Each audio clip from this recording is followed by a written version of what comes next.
since nakaganito siya, ibig sabihin nito, we are overcoming our blocks. Nalalampasan nyo na yung mga balakid nyo, mga kapiksi. Okay? And ready na kayo sa next stage ng buhay nyo. Okay?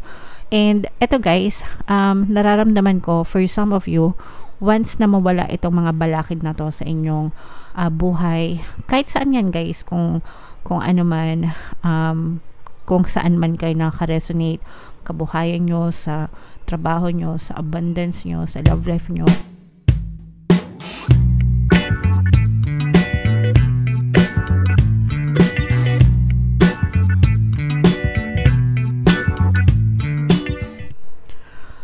Hello guys, hello Cancer, welcome back to Pinoy Pixie Tarot. Ang pamagat ng episode natin for tonight is OOTM, Oracle of the Month, para ngayong June para sa Cancer, Sun, Moon, Rising, Sign, and Venus. Meron tayong tatlong set ng decks dito guys. Ito yung para sa spiritual messages nyo, ito yung para sa life messages, and then ito naman yung para sa love life mga kapiksi.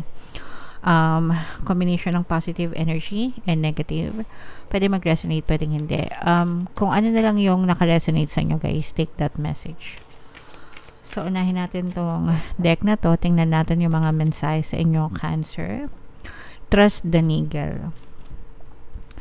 What is the niggling feeling trying to tell you? So, ito guys, ibig sabihin nito, listen to your emotions. Okay?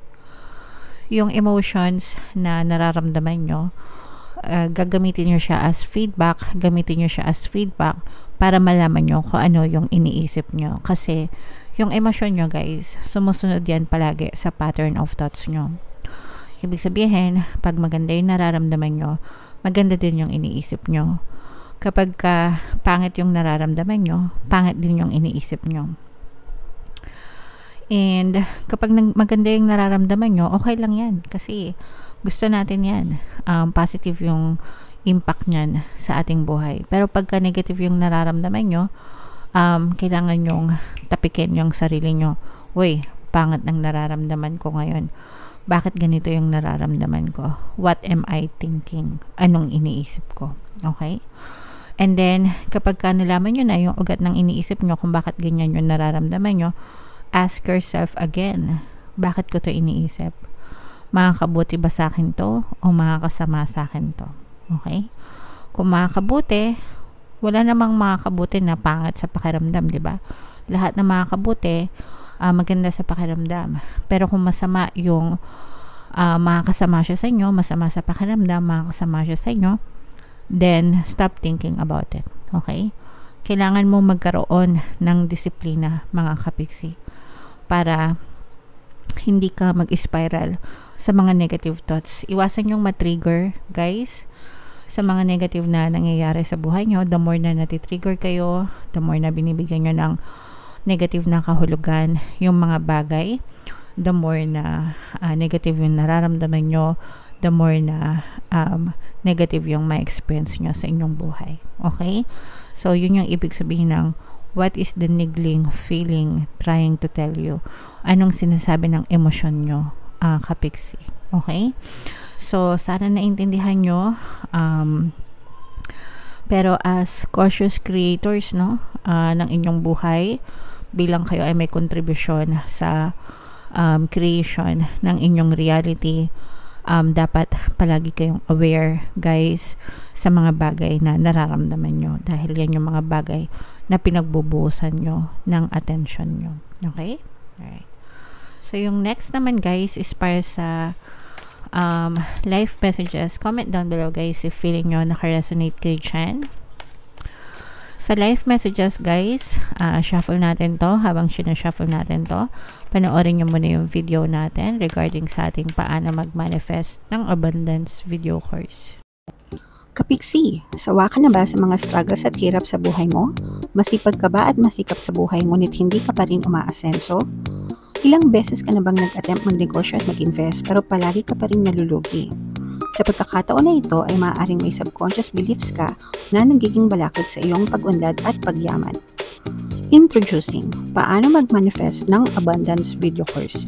Dito ay matututunan mong ma-overcome ang mga balakid mo para tuluyan ka ng umunlad, umasenso, sumagana, maging matagumpay, successful at maswerte sa iyong kabuhayan, pera, trabaho, negosyo, salapi, at kaperahan ng bonggang-bongga. Dali, mag-send na ng email sa pinoypixietarot@gmail.com at simulan na ang iyong pagyaman ngayon. Alright. So, sa lahat ng mag-avail, lahat ng gusto mag-avail ng course, guys, mayroon tayong promo ngayong May until May 31.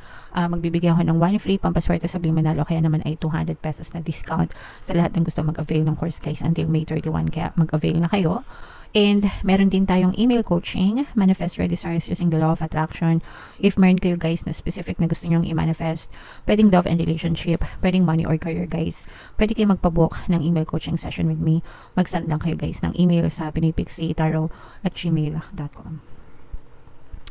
So, sobrang ganda ng mga mensahe sa inyo, mga kapiksi. Ito, guys, we have clearing the way, and the Buddha prepares in negative, in reverse, and dahil ito ay naka-reverse, mga kapiksi, these are positive messages. Unang-una, itong clearing the way, kung mapapansin nyo, kapag nakaganito siya, merong nakaharang sa daan nyo. These are your blocks, mga kapiksi. Balakid siya. Ito yung mga blocks nyo, mga negative assumptions, negative belief, limiting beliefs, mga kapiksi, na nagiging cause ng balakid kung bakit hindi nyo natatamasa yung mga desire nyo sa buhay. Okay? Now, kapag ka nakaganito na siya, and since nakaganito siya, ibig sabihin nito, we are overcoming our blocks. Nalalampasan nyo na yung mga balakid nyo, mga kapiksi. Okay? And ready na kayo sa next stage ng buhay nyo. Okay? And eto, guys, nararamdaman ko for some of you, once na mawala itong mga balakid na to sa inyong buhay, kahit saan yan, guys, kung ano man, kung saan man kayo nakaka-resonate, kabuhayan nyo, sa trabaho nyo, sa abundance nyo, sa love life nyo, whatever, mga kapiksi, however it applies to you, no? Kapag ka nawala yung mga balakid niyan, guys, sobrang magiging mabilis yung progress ng buhay nyo kasi ready na kayo. You've been training for this, guys. Kumbaga parang hinanda na kayo ni universe para dyan sa next stage ng buhay na yan, mga kapiksi. Kumbaga handang-handa ka na aral ka na train ka na, alam mo na kung ano yung gagawin mo. Okay? And parang ano yan, yung mga ibon, di ba? Yung mga ibon na let's say for example nakakulong sa hawla, o kaya naman yung mga may tali, no? May tali yung paa, hindi sila makalipad kahit na anong taas yung anong gawin nilang wagayway dun sa kanilang mga pakpak, hindi sila makalipad-lipad dahil may mga balakid sa kanila. Pero once na nawala itong mga balakad nyo, guys, promise, no, you will fly high, you will soar high, as in mabilis pa sa alas 4, ganyan, parang mas mabilis pa kay Flash or kung sino man pinakamabilis na si Silver Surfer, mabilis ba yun? Pinakamabilis na superhero, no, na pwede nyong imaginein, mga kapiksi. Ganun kabilis, as in magiging mabilis talaga yung progreso sa buhay nyo, mga kapiksi. Okay, so you have to work on your blocks, guys. Revise them and revise them para maging favorable sa inyo yung sitwasyon and para mataas pa yung marating mo sa buhay. Okay? So, i-mind nyo na yan, guys. Mind, walang balakid. Mind, mawala ang mga balakid. Mind, malayo ang mararating. Mataas ang mararating. Mataas ang malilipad. Lahat yan, guys. Mabilis na progreso. Lahat yan, guys. I-mind nyo sa comment section kasi sobrang ganda talaga ng mararating nyo sa buhay. Okay? Right. At next naman, guys, pakinggan natin yung mensahe sa inyo ng inyong partner o specific person dito sa love life reading. Habang sinashuffle ko to, guys, no, announcement, malapit ko nang i-publish yung ating bagong video course. It's a paid course, it's a video course, mga kapiksi, paano mawala ang third party and magkaroon ng harmonious na relationship. So sa mga kapiksi natin na merong third party situation tapos gustong ma-resolve yung mga issues nila. Okay? Coming soon, malapit na matapos, guys, i-announce ko kapag tapos na. We need to let each other go. Finding the truth crushed me. So, ito guys, merong katotohanan na nailihim, na itago, no? And sabi niya, finding the truth crushed me, na nakasira yun sa kanya, nasaktan siya, okay? And para sa kanya, gusto niya nang bumitaw.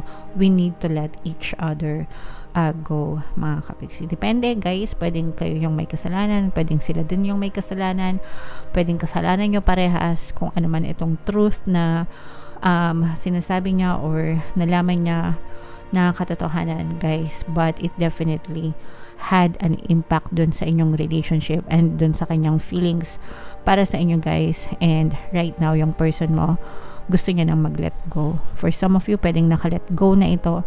For some of you, nandun siya sa proseso ng pag-let go.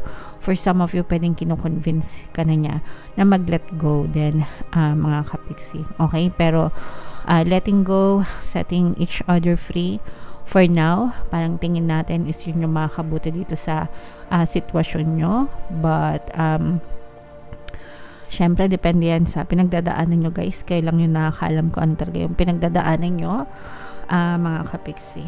Alright? So, yeah. Comment down below guys kung saang message kayo naka-resonate. Dito ba sa spiritual, dito ba sa life messages, or dito ba sa love life guys? Comment down below mga kapiksi.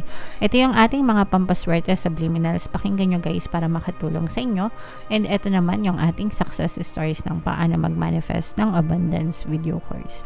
Click here to subscribe guys, and click here to join our membership program. Thank you for liking, sharing, and subscribing, and see you again next time. I love you all guys. Have a nice day. Bye-bye.